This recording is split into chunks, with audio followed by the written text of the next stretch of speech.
Please help me to reach 1,000 subscribers. The message came at 2:17 a.m., glowing faintly on the nightstand like something alive.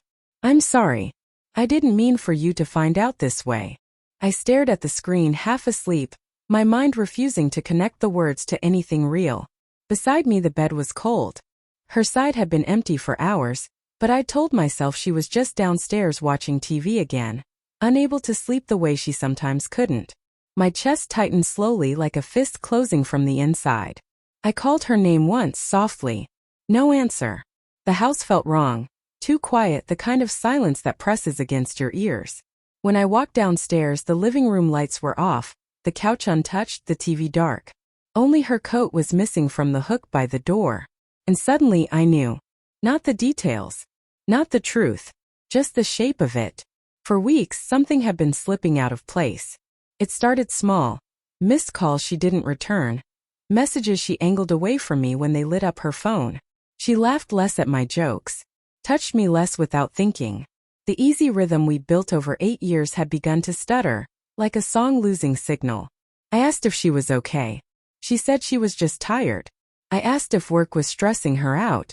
She said everyone was stressed. Every answer sounded reasonable. Every answer felt rehearsed. So I questioned myself instead. Maybe I was the one drifting. Maybe routine had made me paranoid. Maybe love always cooled into something quieter, and I was just too afraid to accept it. I wanted the problem to be me, because that meant I could fix it. At 3:02 a.m., headlights swept across the living room wall. I didn't move. I just stood there in the dark as a car door shut outside, soft but unmistakable. Voices murmured, hers low and unfamiliar in tone. A man's voice followed, gentle, careful, like someone handling glass. My stomach dropped, but my feet stayed rooted to the floor. The front door opened slowly. She stepped inside first, her hair loose, her face pale when she saw me standing there. Behind her, a stranger hovered in the doorway, tall, uncertain, already knowing he shouldn't be here. Time didn't explode. It didn't shatter. It just thinned. "Hi," she whispered, like I'd caught her coming home late from work instead of from another life. The man looked at me with something close to pity. That was the worst part.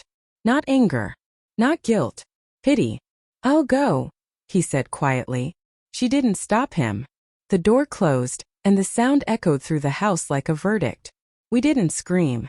We didn't accuse. We sat at the kitchen table the way we had 1,000 mornings before, except the distance between us felt miles wide. "How long?" I asked. She folded her hands together, staring at them. "A few months." Each word landed softly, but they hurt more than shouting would have. "Why?" It came out smaller than I meant. Tears filled her eyes, but they didn't fall. I felt invisible. And then someone saw me. I didn't plan it. I nodded slowly, like I was listening to a stranger explain the weather. The strange thing about heartbreak is how quiet it is at first. No dramatic music. No sudden collapse. Just a slow understanding that something you trusted to hold your whole life doesn't. "I never wanted to hurt you," she said. I believed her.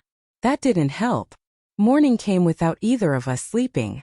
Sunlight crept through the blinds, touching the same kitchen where we'd once danced barefoot, laughing over burnt pancakes.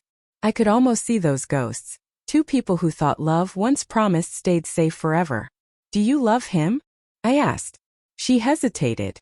That was enough. Something inside me settled then. Not relief, not peace, just clarity. Like a storm finally choosing a direction. "I can't do this," I said quietly. Her face crumpled. "Please, we can fix it. Maybe in another life we could have. But trust isn't a window you reglaze. It's glass. Once shattered, it remembers. I hope you find whatever you're looking for," I told her. And I meant it, which somehow hurt even more. By noon, I had packed a single suitcase. Not everything. Just enough to leave. At the door, I paused, listening to the house breathe, the refrigerator humming, floorboards settling. The ordinary sounds of a life that was no longer mine. She stood behind me, crying softly, the way she used to cry during sad movies. For a moment, muscle memory begged me to turn around, to hold her, to pretend love was still simple. But love without trust is just memory. So I opened the door and stepped into the cold morning air. The silence the next day was different. Not haunted. Not heavy. Just honest. For the first time in months, nothing felt hidden. Nothing felt uncertain.